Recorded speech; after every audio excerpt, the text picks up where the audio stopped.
नमस्कार, मैं हूं पवन त्यागी।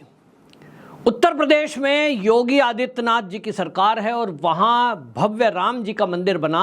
उसी अयोध्या में भारतीय जनता पार्टी के जो सांसद थे ललन सिंह, वो वहां आपको बताऊं समाजवादी पार्टी के प्रत्याशी अवधेश कुमार से 54,000 वोटों से हार गए। अब आप समझिए कि इस हार का कारण क्या है। कोई लोग कह रहे हैं अब अयोध्या वासियों ने गलत कर दिया, वोट नहीं दी, लेकिन कोई कह रहा है वहाँ से सामान मत खरीदो, कोई कह रहा है घर से सामान लेके जाओ। इस तरह की बातें चल रही हैं जिसका असर होता हुआ दिखाई दे रहा है कि अयोध्या में अब जाने वाले यात्रियों की संख्या में कमी आई है। अब इसका कारण क्या है आपको समझना होगा, क्योंकि ये कोई अचानक से हुई बात नहीं है। यहाँ तक बात करें अगर उत्तर प्रदेश की ज़्यादातर सीटों पर अगर समाजवादी पार्टी और कांग्रेस के प्रत्याशी जीते हैं तो एक प्रमुख चीज तो पूरे उत्तर प्रदेश से जो रिपोर्ट आ रही है और जो अब मीडिया में भी आ रही है, आपने भी सुन लिया होगा कि कांग्रेस ने और समाजवादी पार्टी ने मिलकर के एक फ्रॉड रचा, एक फ्रॉड झूठ फैलाया, खटाखट योजना। दोनों नेताओं ने बढ़ चढ़कर जितनी सभा थी उसमें कहा कि हमारी सरकार आने पर हम आपको गारंटी देते हैं 1-1 लाख रुपया आपके खाते में डाला जाएगा। और हमारी सरकार आने पर ये नहीं कहा कि हम 4 जुलाई को राहुल गांधी ने कहा कि आप सभी महिलाओं के खाते में 8,500 रुपये आ जाएंगे।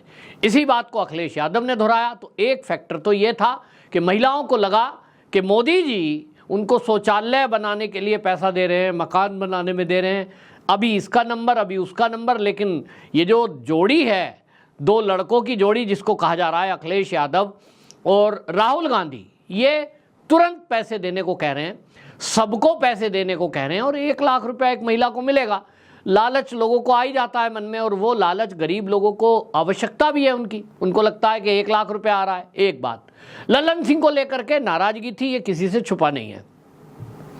और इसी में एक और काम किया गया कि फर्जी वीडियो प्रसारित किए गए। मैंने भी जब वो वीडियो देखा कि उसमें एक नाई की दुकान चलाने वाला है, शेविंग कर रहा है, टूटी सी दुकान है और वो रो रहा है, वो कह रहा है साहब हमारी दुकान तोड़ दी गई है और हमें कहा गया है कि आपको दूसरी जगह शिफ्ट कर रहे हैं और आपको हर महीने 15,000 रुपये उसका किराया देना है। तो वीडियो कोई बना रहा था और वीडियो बनाने वाले ने मोबाइल पर बनाते समय ये सवाल भी किया, 15,000 आप कहाँ से देंगे, गरीब आदमी है। बात ठीक है कि गरीब आदमी कहाँ से देगा, लेकिन ये हकीकत नहीं है। एक महिला है, वो रो रही है और रोते हुए कह रही है हमें राम मंदिर से क्या, हमारा तो घर उजाड़ दिया, हमें तो सड़कों पे डाल दिया। और सड़क पे लेटे हुए बुजुर्ग माताओं बहनों की वीडियो वायरल की गई कि देखिए इनके मकान तोड़ दिए गए, बुलडोजर चला दिए गए, मुआवजा दिया नहीं गया, लोग सड़कों पे आने को मजबूर हुए। और वो वीडियो गांव-गांव में अयोध्या के क्षेत्रवासियों को वायरल किया गया, पूरे देश में उसका इफेक्ट हुआ।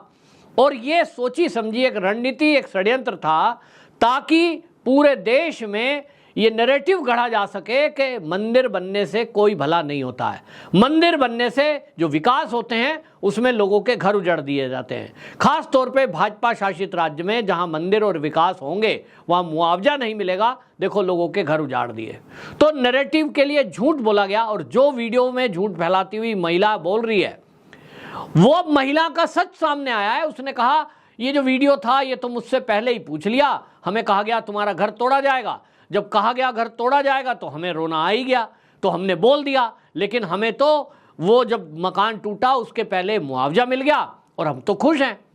यानी वो वीडियो पहले ही शूट कर ली गई और ये बाकायदा एक योजनाबद्ध तरीके से अयोध्या वासियों की वीडियो बनाई गई। जगह जगह उनको ये भ्रम फैलाया गया, झूठ बोला गया कि आपको उठाकर अब यहाँ से फेंक दिया जाएगा, आप सड़कों पर आ जाएंगे और अब तो जो है आप कैसे रहेंगे, सरकार में मुआवजा तो कोई देगा नहीं।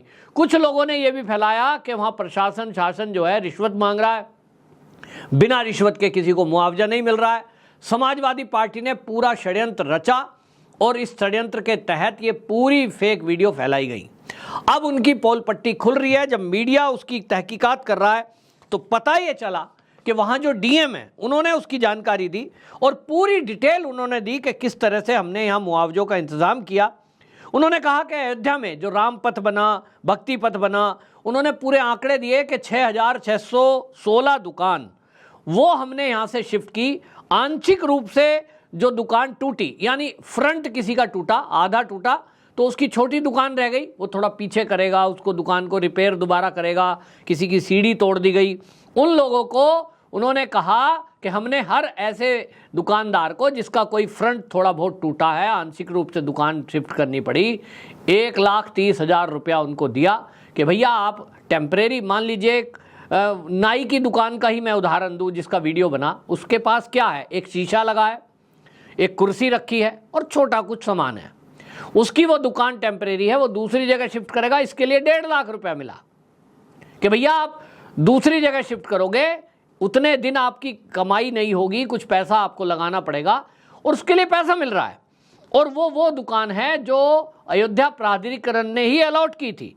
बोल रहे हैं 401 दुकानों में से 339 दुकान ये प्राधिकरण ने जो शिफ्ट अलॉट की थी उनको शिफ्ट किया गया। जो एयरपोर्ट और बाकी सड़क को चौड़ीकरण करने के लिए जो मकान शिफ्ट हुए उनकी संख्या 1,845 थी। ये 1,845 जो मकान हैं इनको शिफ्ट करने की एवज में जो मुआवजा दिया गया है सरकार की तरफ से वो 300 करोड़ है, ये डीएम साहब ने बताया। अब ये 300 करोड़ रुपया जो 1,845 मकान मालिकों को दिए गए हैं, मकान के साइज के अनुसार मार्केट रेट से 5 गुना मुआवजा उनको दिया गया है। एक भी शिकायत किसी की भी आज की डेट में नहीं है। ये वीडियो तब बना ली गई जब वहां दुकानों को शिफ्ट करना, मकानों को शिफ्ट करने का काम चल रहा था, बुलडोजर चल रहा था। यानी कहीं ना कहीं समाजवादी पार्टी और कांग्रेस ने यह षड्यंत्र रचा कि काशी हो या अयोध्या, जब ये टूट होगी, दुकान मकान शिफ्ट किए जाएंगे, तब वीडियो शूट कर लो, तब लोगों की बाइट लो और अपने लोगों को खड़ा करके ये कह लो कि भैया हमें तो कुछ मिल नहीं रहा, हम तो सड़कों पे आ गए। यानी टोटल नौटंकी, टोटल झूठ फैलाया गया। बताया गया डीएम के द्वारा कि 4,616 दुकान शिफ्ट की गई और उनको भी सबको मिला करके कुल मिला करके 952 करोड़ रुपया दिया गया है। बहुत बड़ी राशि है। मेरे भी एक जानने वाले हैं, मैंने आपको वीडियो में भी बताया है कि मेरे जो परिचित हैं उन्होंने बताया कि उन्होंने जो मुआवजा मिला उस पैसे से होटल बना दिया वहाँ और उसमें रूम्स बना दिए जो प्रतिदिन एक कमरा 1,500 रुपये किराए पर उठ रहा है। तो आमदनी हो गई, एक बिजनेस हो गया, रेस्टोरेंट खोल रहे हैं। लेकिन बात क्या है? बात केवल है झूठ फैलाने की। लल्लू सिंह के प्रति गुस्सा था, ये तो कोई मना कर ही नहीं रहा। तो इसमें ना योगी आदित्यनाथ की गलती है ना वहां जनता की गलती है। गलती किसकी है? जिसने टिकट का बंटवारा किया। 2014 में इसी लल्लू सिंह को लोगों ने जिताया तो अयोध्या वासियों ने वोट दी। 2019 में इसी लल्लू सिंह को अयोध्या वासियों ने वोट दी। 24 में पहले से ही सब लोग बोल रहे थे कि ये आदमी क्षेत्र में नहीं आया, लोगों के काम नहीं किए, सुनता नहीं था, दिल्ली में रहता था, अहंकार ज़्यादा आ गया था और इसलिए लोग पहले से ही कह रहे थे कि भैया किसी को भी टिकट देना पर इसे मत दे देना। लेकिन भारतीय जनता पार्टी का शीर्ष नेतृत्व पता नहीं किस कारण से, वो तो मोदी जाने और योगी तो ना जाने वैसे, लेकिन शीर्ष नेतृत्व का काम है। लेकिन कुल मिलाकर ये झूठ भी फैलाया गया। इसके साथ साथ जो वो झूठ आपको पता ही है कि संविधान योगी जी खत्म कर देंगे, मोदी जी खत्म कर देंगे, दलितों का आरक्षण खत्म हो जाएगा, ये फेक वीडियो फैलाई गई। यानी कुल मिलाकर झूठ के आधार पर ये समाजवादी पार्टी और कांग्रेस ने मिलकर लोगों को भ्रमित किया, भड़काया और जीत का जश्न ऐसे मना रहे हैं जैसे कि पता नहीं ये कितनी मेहनत करके आए। इसी बीच आपको बता दूं, राहुल गांधी वो जो है उनके 6 सांसद जीत के आए हैं, वो अमेठी पहुंच गए और अमेठी में आपको पता है किशोरी लाल शर्मा जो उनका ऑफिस देखते थे, वो उन्होंने स्मृति ईरानी को लगभग 1,67,000 वोटों से हराया। राहुल गांधी वहाँ पहुँचे, भाषण दे रहे हैं और क्या कह रहे हैं? मेरी बहन प्रियंका अगर वाराणसी से लड़ती तो मोदी जी को वो कह रहे हैं 2-3 लाख वोटों से हरा देती। हाँ, तो फिर प्रियंका गांधी वाड्रा को क्यों नहीं लड़ाया भाई? वहां से अजय राय को टिकट क्यों दिया? अपनी बहन को ही लड़ा देते। ये अजय राय को लड़ाने का फैसला ये किसका था भाई? राहुल गांधी जी, आप और आपकी बहन से ऊपर तो पार्टी में कोई है नहीं, लड़ा के देखो ना। चुनौती है आपको। अगर ये लग रहा है कि उत्तर प्रदेश की जनता में अब आपके लिए इतना प्यार आ गया है, अब तो आपके झूठ की पोल खुल गई। आपका 1 लाख रुपया, 8,500 रुपया उसकी पोल खुल चुकी है, क्योंकि अब महिलाओं को पता लगा कि जो गारंटी कार्ड आपने बांटे थे वो फर्जी था। अब आप लड़के देख लो, अभी आप ही के ये खास हैं अमेठी से, भाई ये तो आपको जैसा कहोगे वैसा कर देंगे ये किशोरी लाल शर्मा हैं। और अब आप तो रायबरेली हो गया आपका, इस सीट को आप खाली करा दो उनको कह के कि भैया इस्तीफा दे दो, मेरी बहन को लड़ाना है। आपको चुनौती है, आप ऐसा नहीं करेंगे, क्योंकि आपको पता है कि काट की हांडी एक ही बार चढ़ती है। आपने झूठ बोला, जनता को भरमाया, लोगों में जातियों में बांटने के लिए आपने फ्रिक्शन पैदा किया, हिंदुओं को आपस में बांटने के लिए, हिंदू मुस्लिम करने के लिए आपने काम किए, फेक वीडियोस फैलाई। अब जनता आपकी हकीकत जान चुकी है। नहीं तो आपको चुनौती मैं दे रहा हूं कि अमेठी से आप दोबारा चुनाव कराओ, आप रायबरेली से दोबारा चुनाव करा लो, वहां से बहन को लड़ा लो, आप तो वायनाड से जीत ही गए हो।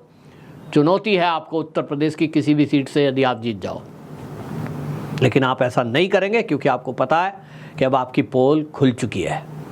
बहरहाल झूठ पर जीती हुई समाजवादी पार्टी और कांग्रेस, इसको लेकर उत्तर प्रदेश की जनता में बहुत गुस्सा है और वो ये कह रहे हैं कि जिस तरह से इन्होंने उत्तर प्रदेश की जनता को भ्रमित करके ये सीटें अपनी पाई हैं, योगी आदित्यनाथ को ये नीचा दिखाने के लिए इन लोगों ने कुछ किया, कुछ पार्टी के शीर्ष ने कुछ गड़बड़ की, कुल मिलाकर के ये अब पोल पट्टी इनकी खुल गई है। योगी आदित्यनाथ का ग्राफ ना तो कल कम था ना आज कम है। उत्तर प्रदेश की जनता के साथ साथ पूरे देश की जनता योगी आदित्यनाथ को प्रेम करती है, उनका मान और सम्मान करती है और जानते हैं कि योगी इस देश के हीरो हैं, हर हिंदू और एक सनातनी के हीरो हैं। और हीरो हों भी क्यों ना, उन्होंने भगवा धारण किया है, संन्यास लिया हुआ है, वो हमारे सब सनातनियों के लिए आदरणीय और पूजनीय हैं। आपकी क्या राय है कमेंट बॉक्स में जरूर बताएं। वंदे मातरम।